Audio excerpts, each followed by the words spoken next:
Hello and thank you for joining us for Linkage Design's webinar with Car Design News. My name is Owen Reedy and I'm the editor of CDN. Today's webinar will look at the new and improved functionality in the latest version of Autodesk's VRED visualization software. Designed primarily for automotive visualization, VRED is utilized by professionals on many levels, including modelers studying surface analysis, designers exploring material options, and artists creating photorealistic imagery for marketing. During this presentation, you will learn how to maximize your output and minimize your process with VRED's powerful new features. With us today, we have Dawn McArdle, Visualization Specialist for Linkage Design. Dawn specializes in using and teaching Autodesk VRED. We also have Michael Check, CEO of Linkage Design, who will be joining Dawn at the beginning of this presentation. I'd like to remind all of you to draft up some questions which Dawn will be pleased to answer in the Q&A session following her presentation. You can ask these by typing them into the box on the lower right hand side of your screen. Also, if you experience any technical difficulties during the session, you can type them into the same box. However, before I hand over, we'd like to start with a question to the audience, which you're going to see on your screen now. So please tell us your experience level pertaining to VRED, be it advanced user, mid-level, novice, I know of VRED, no real experience, or I'm in the wrong classroom.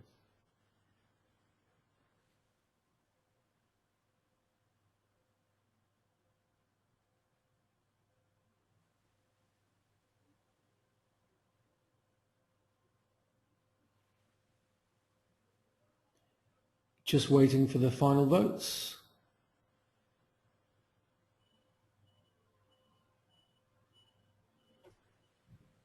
Okay, thank you for voting. Right now, I'd like to hand over to Michael Check so the presentation can begin. Over to you, Michael. Owen, thank you so much, and good afternoon to everyone. Good evening, and then good morning as well. We have over 200 listeners to the event, kind of all around the world, so we're really happy to have you join us for this webinar. So before we get into VRED, I want to give just a quick little overview of what Linkage Design is all about. So I have some slides, so we're going to go through those quickly, and then I'll hand it off to Dawn. So Linkage Design, I started the company in 2008. You know, it was a very simple mission. We take good care of our customers and take good care of our employees, which we've done. Linkage now is 25 technical resources kind of placed at different locations, mostly here in the States, but really focusing on transportation digital design tools and really specific on the Autodesk Alias and VRED tools. So we have 3 offices. We have our office here in Detroit, which is actually Royal Oak, Michigan, it's a suburb of Detroit. We're in Greensboro, North Carolina, and then we have a small sales office in London to kind of support our international activities. So here's just a quick little list of our customers. We work with Volvo, we work with Chrysler, we work with GM Design, Google, Ricardo Visteon, ASC, which is the now called American Specialty Car, Astro Design out in San Francisco, and then some others as well. So good list of customers. We support them with resources, training, Autodesk software, really kind of a full service solution. So I won't go into that. You can see that we've grown quite a bit, and we really focus on taking good care of our customers. So here's what we want to talk to you about today. So Linkage is an authorized Autodesk reseller. We sell the what's called the ID&V, or Industrial Design and Visualization tools, here in the States, and that's really our specialty. We don't really focus on anything else, and we've had significant growth since we started selling, being a reseller for Autodesk a little over 2 years ago. So we do training, as we said, we do installations, we help with evaluation of the software. And one of the other things that we add value on is really kind of like that first line support for our customers. You know, VRED is a really powerful tool. It's a big tool. There's a lot of things in it. So when customers have quick questions or things that they need clarified, they feel comfortable calling us or emailing us or texting us, and we either can answer the questions right away, or work to get an answer for them within the Autodesk technical support system. So that's quite good. So this is the other thing that we wanted to kind of stress. If any customer is interested in what we do as far as providing resources, we also provide the software and the computer and the person kind of as a one package. So if that's of interest with you or for you, feel free to email me or contact us after the event. We can talk more about that. So here we go. Over to Dawn. This is really kind of the meat of the presentation, so I'm handing it off to Dawn Ricardo, who is our Senior Visualization Strategist. Thank you, Mike, and welcome, everyone. Thank you so much for joining us today. I know how much all of you just love poring over online manuals and tutorials, but if you don't, then within this hour, I'm going to show you what's new in VRED 2016 and how to use those tools. Those of you who know me know I give honest feedback about what I like and what I don't like based on my experience of using Autodesk products. I know a lot of my students and clients are looking forward to GUI changes. Well, be patient, not yet. There's a few things I'm told they're coming soon. So if you already know VRED, there isn't a whole lot of new learning you're going to have to do. And if you don't, sign up for one of my classes. So now VRED 2016 is offered in Japanese, Korean, and simplified Chinese. It's also available for the Mac OS X platform.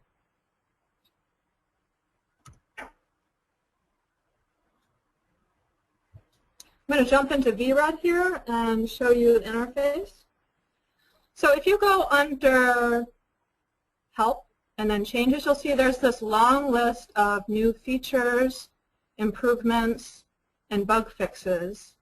One bug fix I'm really happy about is that when you optimize, your objects don't lose transformation and pop out into space. In the GUI, there is the top menu bar and the quick access bar. And now you see when I hover over these tools, it shows some information. VRED's got more bars than some of you might have encountered celebrating Cinco de Mayo last night. So you'll notice here there's a new tool called Selection. This allows you to select not just what you click on, but you can choose the level of the hierarchy.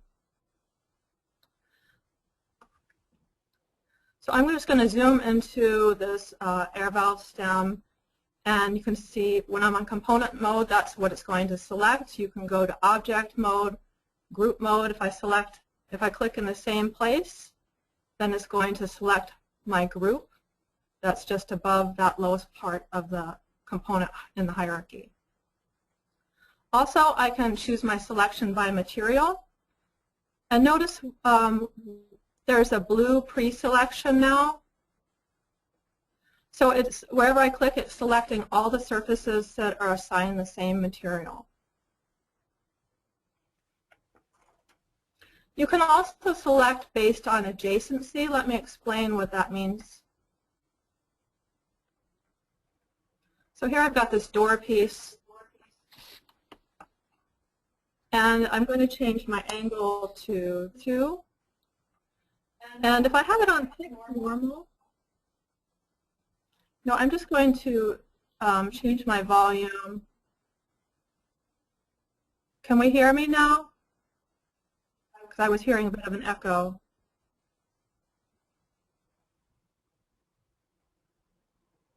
Okay, I don't see any problem, so I'm going to keep going. Hi, Dawn. Yeah. Right, so if I have it on pick normal, that means it will pick the surface you click on plus all the adjacent surfaces that are lower than a designated angle. So if I click on this top surface, it's going to do its calculation, and it's only going to select that one I picked on because there are no adjacent surfaces that are less than 2 degrees. So if I bump this up to 30 degrees, and I click in the same spot, now it's going to select the one I clicked on plus the one next to it, its neighbor. If I change this to neighbor normal, the difference is that it will select the surface I clicked on plus its neighbor that's adjacent that's less than the 30 degrees and its neighbor. So it's all the neighbors of neighbors that are within the tolerance. So I'm going to go back to component. And you can access this same selection menu by shift middle clicking anywhere in your render view. And the advantage of this is that you don't have to have your scene graph open all the time. There are a few more additional things. You can select the parent. You can select the object behind. Let me show you that. So sometimes if your headlamp has a lens cover on it and you want to select something that's beyond that, it'll pop up a list of all those surfaces.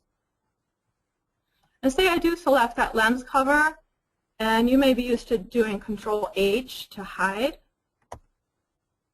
And say you start selecting different surfaces. Now, if you want to do Control-J to unhide, it's not going to work because that only unhides what's selected. So what you can do to get around that now is in your scene graph, you can go to Show Last Hidden. So now remember that I hid that lens and it made that visible again. There's also, you can also control what is selectable. If I go back up to my pop-up and I uncheck next to dome, now I can no longer select this dome in my render view. I can still select it in my scene graph. And you'll notice it's got a circle with a cross through it, meaning it's unselectable. Something that's a little bit different than making something non-selectable is called locking. So if I select that dome and I lock it, now I can't flip faces, I can't assign it a different material, I can't transform it because it's locked. And now it's got both icons of the unselectable and the locked. That might be useful if you don't want to select that dome, it is getting in your way. So I'm just going to unlock that. So I've been working in OpenGL, meaning I don't have ray tracing on. OpenGL is GPU dependent and the performance is driven by your graphics board. The interaction and rendering is faster than ray tracing, but it only gives you a close approximation of shadows and reflections. If I turn on ray tracing, we do get the physically correct calculations of light rays bouncing around the virtual scene. However, this computation is more demanding, so it is slower, and this is using your CPU. To address this, VRED 2016 offers increased rendering speed by up to 30%, which is pretty significant. Let me explain what this means exactly. First of all, it refers only to ray tracing. If you go to your system information, sorry, my microphone's in the way.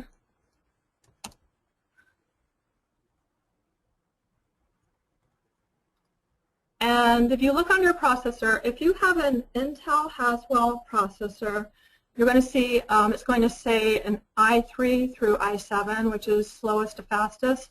And that number right after there, if that's a 4, then you are one of those lucky people who are going to get the increased rendering speed. In my case, I've got a 3 because my Dell Precision laptop is prior to June of 2013. But one relatively inexpensive way to increase your computing power is to purchase more memory.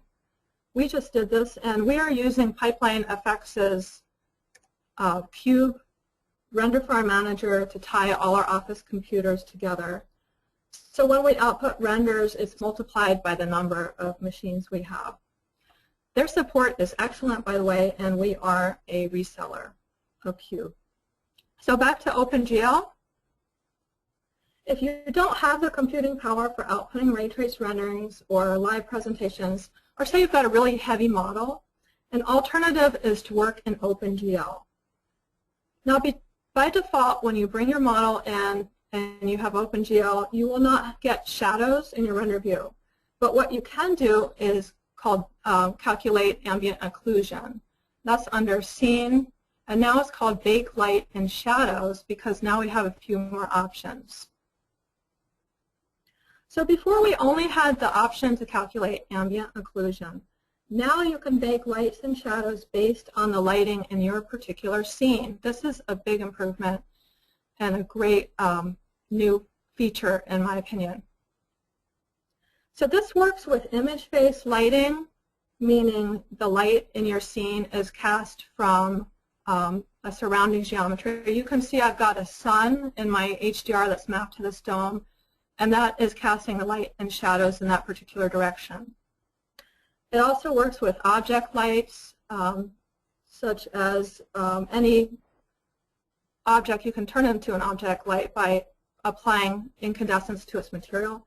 And it also works with what I call fill lights, which in VRED are your standard directional, spot, and area lights and so on.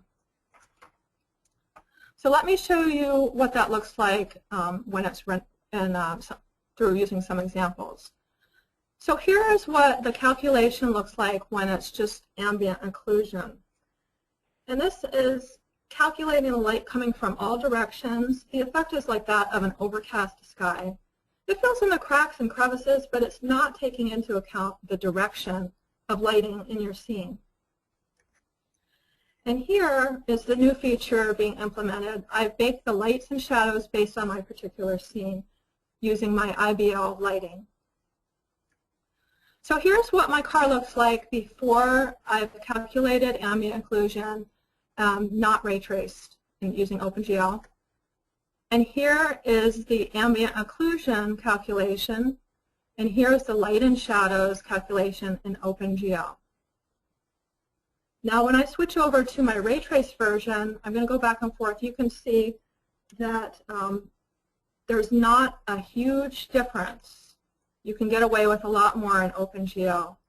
The differences you'll see are in the reflections, and also before you subdivide some of those jagged shadows, that would be noticeable. So if I eliminate the glossiness of the paint, here's OpenGL, here's ray traced. So if I go back and forth, you'll see that the difference between OpenGL and ray tracing is minimal.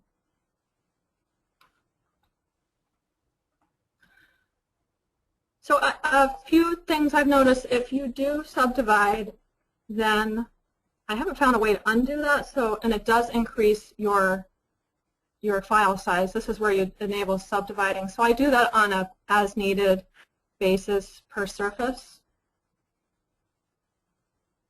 So make sure you save your working file in case you decide you don't want that. And if you want the same effects as full global illumination, you do need to enable color bleeding, which is here. So if you forget what setting you've used when you've done a calculation, let me just change a few of these things around. You can select that surface and go to Settings, Load from Node, and it's going to populate your settings with those that were used when you did your calculation. If you bake just the shadows, then you will be able to switch out your environments because the lighting and shadow information is saved right onto your geometry. And the shadow information will remain regardless of which environment you use. There's a new material type available. It's called X-Rite. If you're not familiar with X-Rite, it's a company that captures material samples by using a total appearance capture device. This is a 6-foot instrument which has about 2,200 luminaries and 11 cameras to measure color information from multiple angles. So if I go into my material editor, I can create a material, and it's called X-Rite Measured. So this is where you would load your BDRF file if you've got one. Also, in your Asset Manager, under VRED Example Assets for the materials, there's a new folder called X-Rite Measured, and I'm going to show you a few of those. Let me first change my camera view and we'll move inside this vehicle. You can see the lights and shadows have been baked on the interior as well. So I'm going to select Group and select my seat, isolate that, zoom in a bit.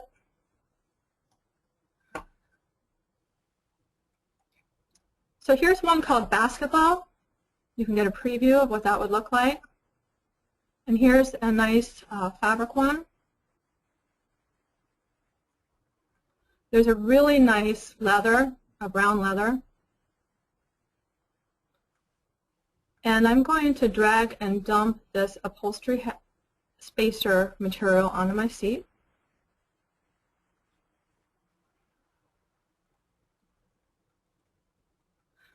So if I open up my material editor and I click Modify, then I'm able to adjust some of the attributes. And you can see that this is a triplanar material, which means it's attempting to seamlessly wrap the texture around all the axes. So I'm going to change my hue shift to a red and bump up the saturation.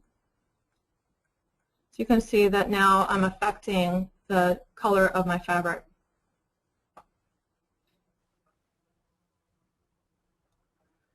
All right, I'm just going to make my car visible, and I want to show you another change within materials. You might be familiar with the metallic car paint. There have been some improvements. What we're used to using in 2015, they now call that the artistic, but now there are two additional methods included, and that's the two-coat, which means it offers one flake layer, and there's three-coat, which means it has two flake layers. So let me demonstrate that. So I'm going to zoom into my hood. I'm going to create this metallic car paint. I'm going to replace my car paint material. And I'm going to adjust some of those attributes. So right now it's on artistic. I'm going to change that to two-coat. The base coat here, that's like the cathodic e-coating or primer, which protects the car from corrosion. It's usually white, gray, or blue, and is color coordinated with the top coat. Within the primary flake color, I'm going to change my pigment color to red, and I'm going to change my flake color to a lime green. And if I adjust the pigment concentration, you get a heavier concentration of one color or the other. I can turn on flip-flop and choose a color for that. I'm going to choose a purple. And if I zoom out, you can see when I turn this off, you can see the difference, that it's giving me a nice flop depending on your angle of view. I'm going to turn that off for now. And now I'm going to change this. Let me tell you about a few of these attributes. Let me zoom in so you can see the flake a little better.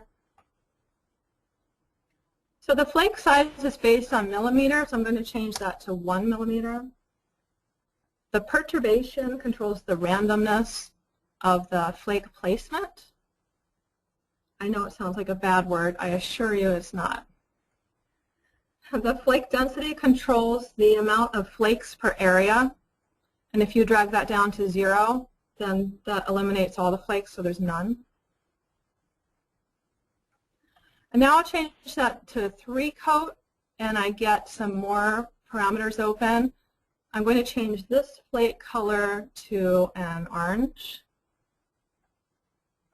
Or actually that was the pigment color, and I'll change the flake color to a blue.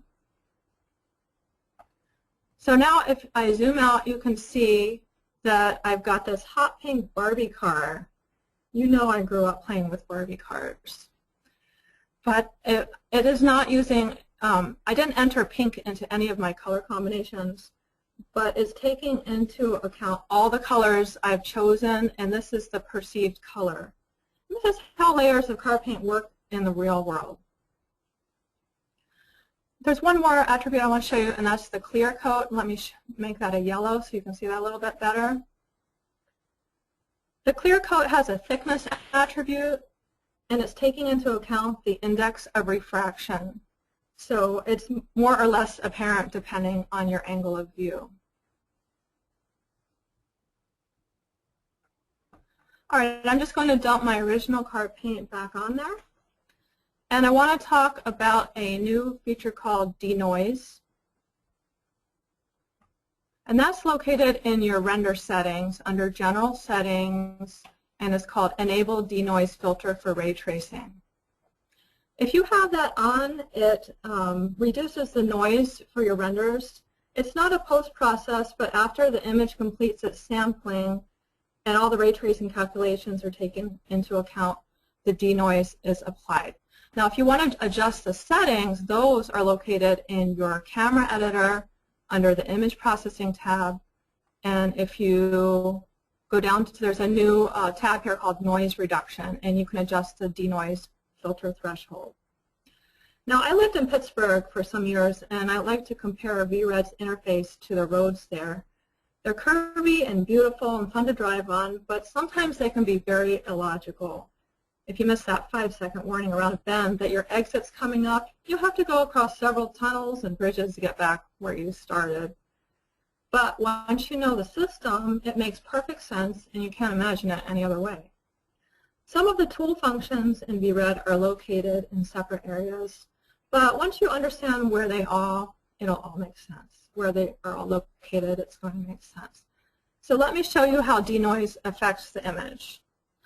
So here's a render I set up, and I was using HDR Light Studio, which is a really nice third-party plugin.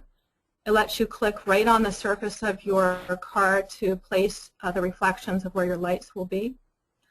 So here's an image with no denoise filter, and if you look in the window area and the wheels, you can see some spottiness. And here's a denoise filter of 1. It's starting to blur that out a bit. Here's 2, and here's 3. I think 1 looks the best. So the higher the denoise filter threshold, the more neighboring pixels are taken into account. All right, you just saw a preview of what I'm going to be talking about next, and that is cloning and unsharing. I'm going to open up my scene graph and zoom into this lamp here. So this model we bought didn't come with bulbs, so I built some and put them in my headlamp. And I'd like to turn those into object lights, and I've got this top row, I need to create a bottom row. So I'm going to select some of those bulbs, and I'm going to say Edit, Clone, Clone, and I'm going to group them and rename that bottom row. And I'm just going to move those down a touch, and I'm going to move those so they're in the correct place on my scene graph. Move my bottom row up into my lamp. There. So now I've got my lamp, and it contains some headlight parts and a top row and a bottom row. So if I want to clone, let me just make my door invisible. So if I want to clone this over, I'm going to say Edit, Clone, Clone Mirror X. And I'd advise cloning all your identical or symmetrical parts. A clone references its original and takes up no additional file space, whereas duplicate makes a copy and does increase your file size. So now if I open up some of the components, and I don't know why they call it mirrored when what we just created is a clone, but it will rename it with the same part name and add a mirrored onto it. And now some of the child parts have dotted underlines, and let me go to where you can see that a little better. I'm sure it's small on your screen. And these parts correspond to each other. So now if I select either the child or either the master or the slave part, its corresponding part is selected and highlighted orange. You can see the dotted underlines a little bit here. That just means there are corresponding parts between the original and the clone. So if I assign a material to one, the same will happen to its corresponding part. If I move one, the same, and so on. Previously, if I deleted my original, then my clone would be deleted also. That is no longer the case. And let me show you some of the new unsharing options, because this can be a little bit confusing. So if I go to Edit, Unshare, the first option is Unshare. I'm going to do that, and it's going to tell me this is undoable. Okay. So now the dotted underlines go away, but it is keeping the internal cloning structures. Let me show you. So if I go to one of those bottom bulbs, and I move that out, you can see that the child nodes have lost their connection to the original driver side headlamp and are independent, but the internal cloning structure remains connected.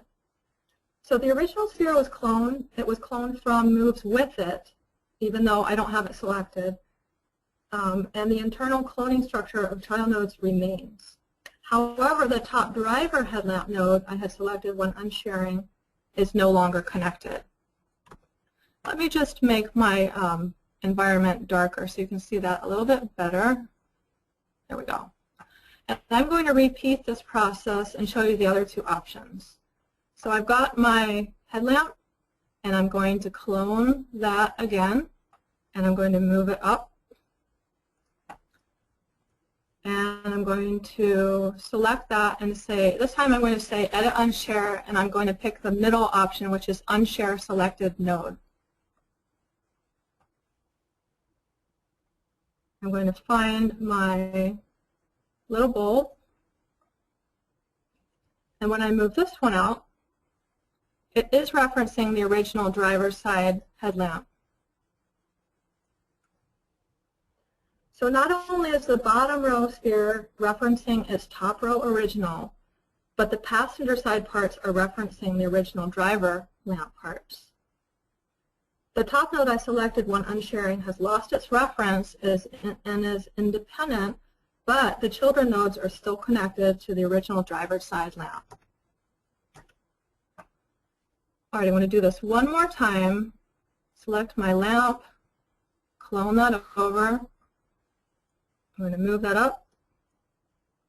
And this time I'm going to Edit, Unshare, Unshare Subtree.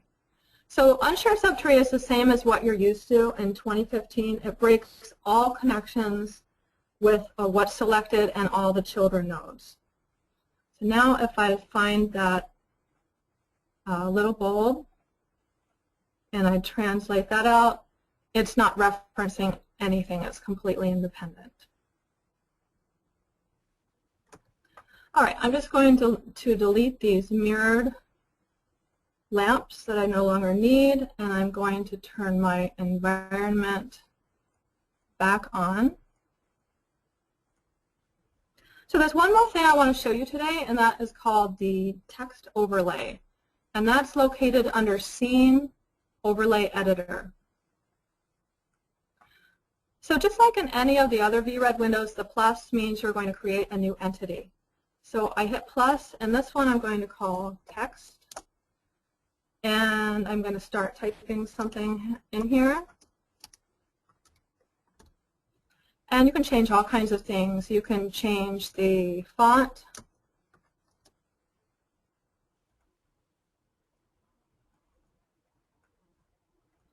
You can change the color, and you can change the placement, and so on. I'm going to create another overlay, and this one's going to be an image overlay. So I'm going to say the type is image, and I'm going to browse to my image, which has an alpha channel. And I'm going to change the scale of that a bit. Let me change my render window size.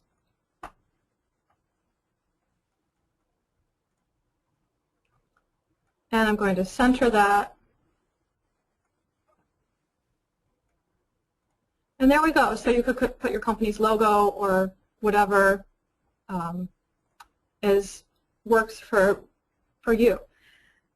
So I hope that you all have learned something today. I appreciate your attention. And feel free to stick around if you have any questions, or you can contact me offline at dawn@linkage-d.com. Okay, Dawn, thank you very much. Really fascinating presentation there. You're welcome. That's great. Yeah, we also Thank have you. quite a few questions. I should say to everyone who's watching this, please do send in your questions. Type them into the box on the bottom right, and Dawn is going to answer as many as she can.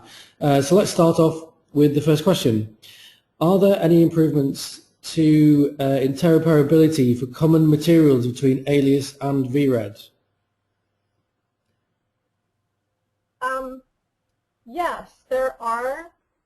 Although I haven't experimented with it myself, my understanding is that now in Alias 2016, there's like a mini library, and when you save your file out and bring it into VRED, that finds your VRED true light materials that are stored in your shared library there.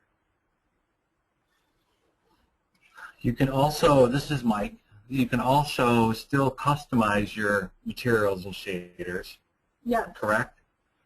So the way you did it before prior to 2016, if you're in Alias and you create a custom shader and you name it that's a name that's recognizable in VRED, you will be able to see that shader / material in VRED. And my understanding is they're working toward getting the interoperability to be even better as time goes on between those Alias products. Okay, great. And that's answered that one. The next one is actually about you guys, about Linkage Design. Does Linkage Design offer VRED production services and training? Yeah, Owen, so absolutely. So the good thing about what we've been doing, we were on the initial list of resellers who became qualified to sell VRED 2 years ago.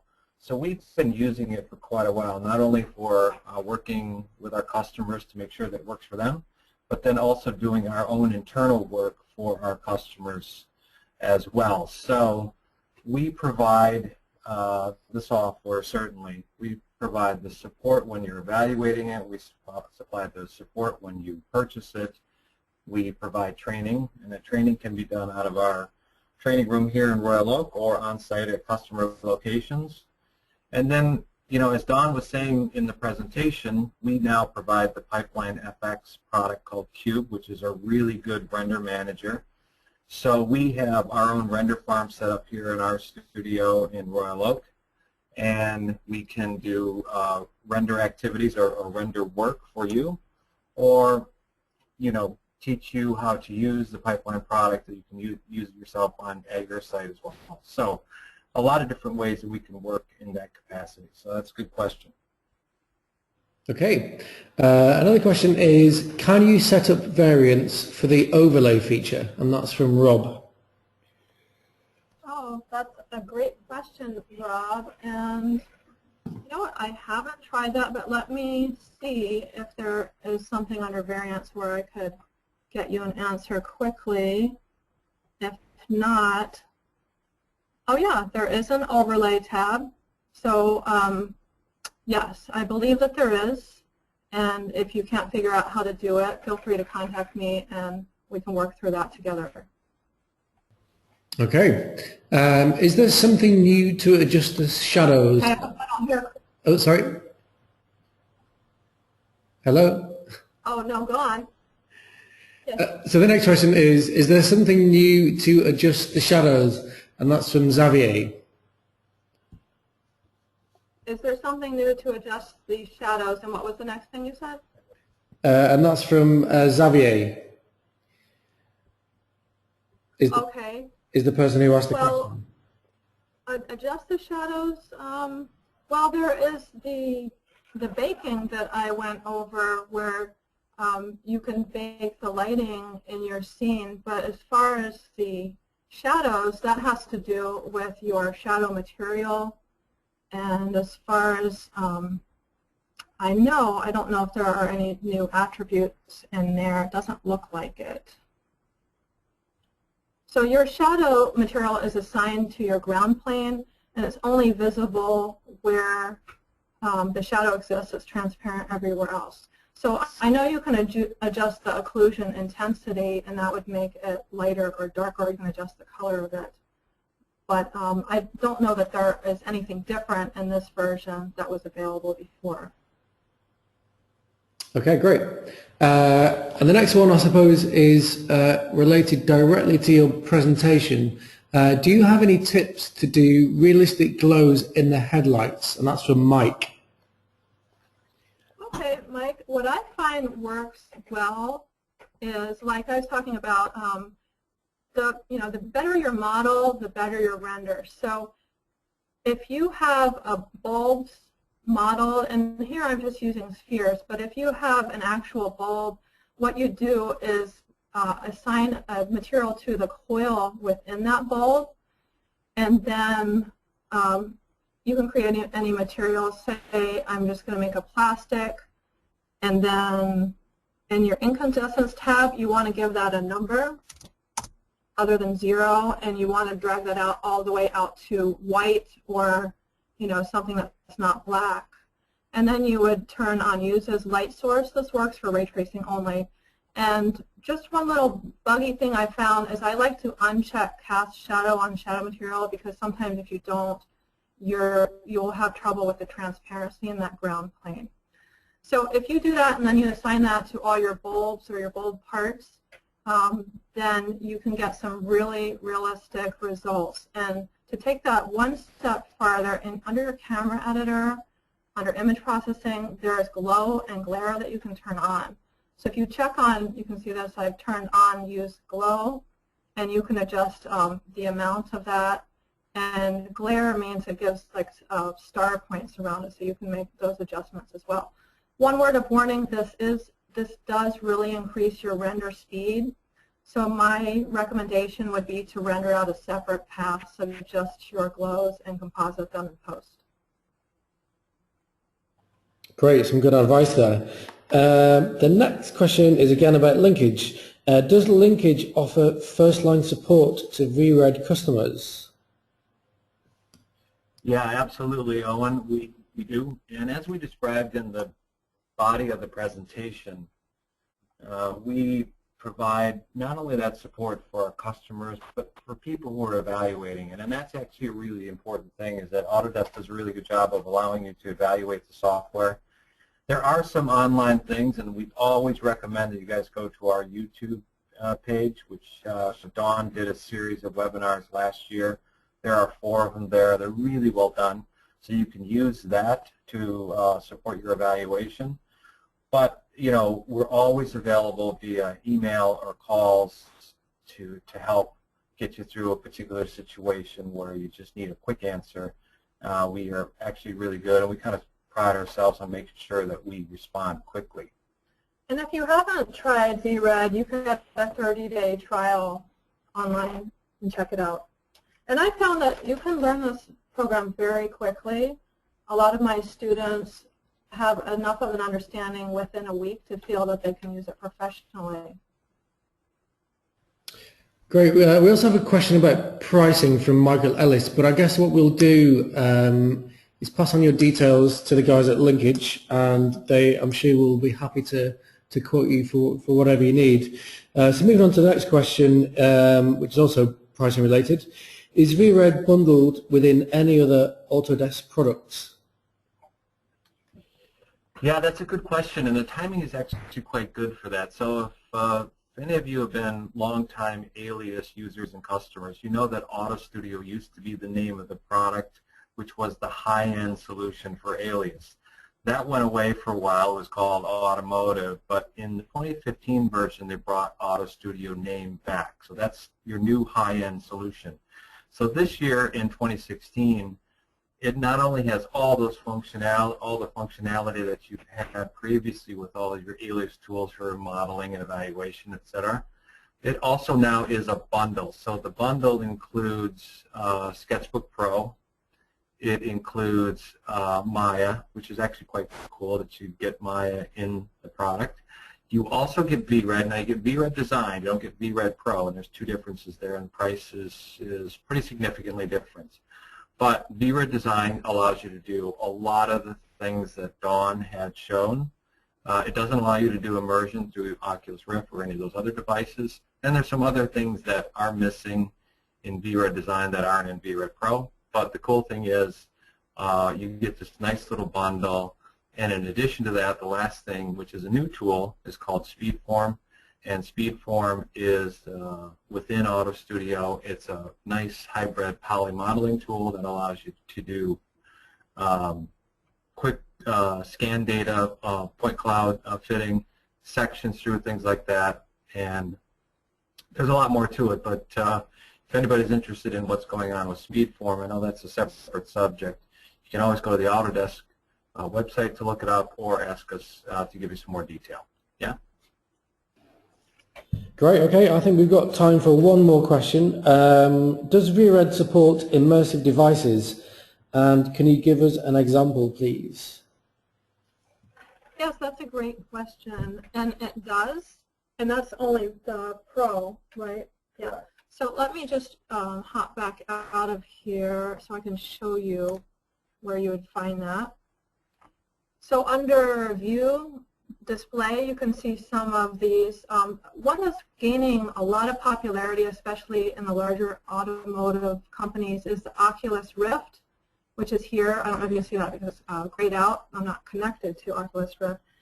But that's the virtual reality head-mounted display where you can either sit in the vehicle or walk around it, and it feels like you can reach out and touch it. I've experienced this, and the technology is really amazing.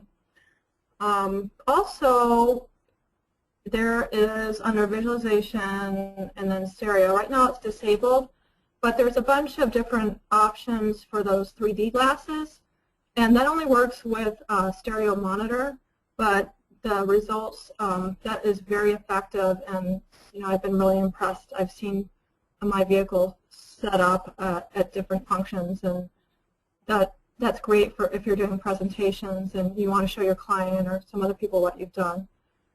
So I hope that answers your question, and like I said, feel free to reach out if you have anything that you think of later or that we weren't able to cover today. Great, well thanks guys. Thank you for a really interesting presentation. This webinar is going to be uploaded onto the Car Design News archives, and so you can access it in future, as can your colleagues who were unable to attend today's live presentation. You can access that and any previous webinars under the Processes tab on the Car Design News homepage. So thanks again for joining us today, and we'll hope you'll join us again for our next webinar. Thanks and goodbye.